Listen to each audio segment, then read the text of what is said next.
新約使徒行傳第一章，提阿非羅，我已經作了前書，論到耶穌開頭一切所行所教訓的，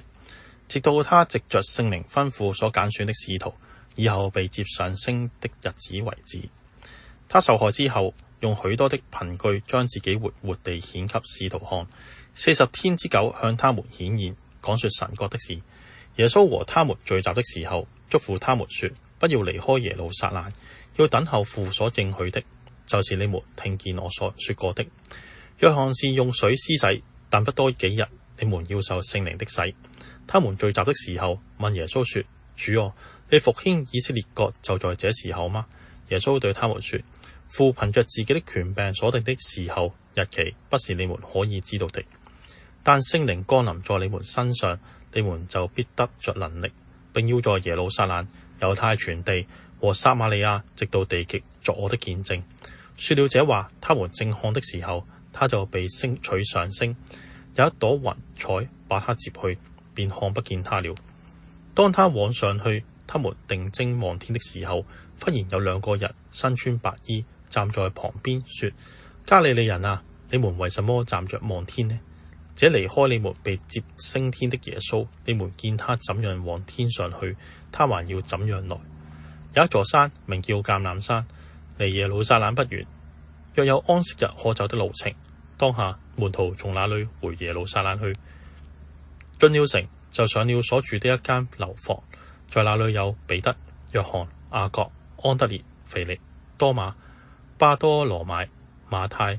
亞勒腓的兒子雅各、奮銳黨的西門和雅各的兒子猶大。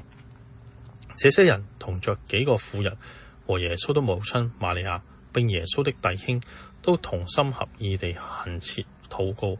這時有許多人聚會，約有120名。彼得就在弟兄中間站起來說：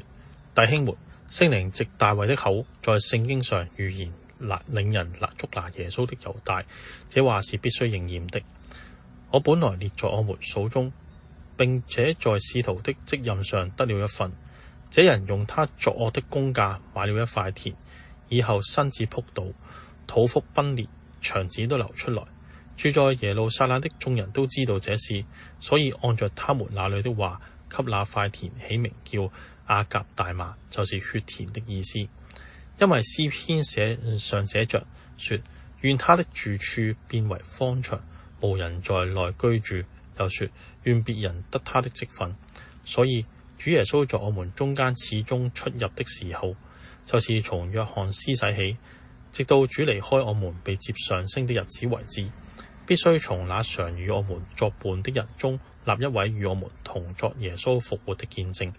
於是選舉2個人，就是那叫做巴撒巴，又稱呼猶士都的約翰和馬提亞。眾人就禱告說：主啊，你知道萬人的心，求你從這2個人中指明你所揀選的是誰，叫得他這使徒的分位。這位份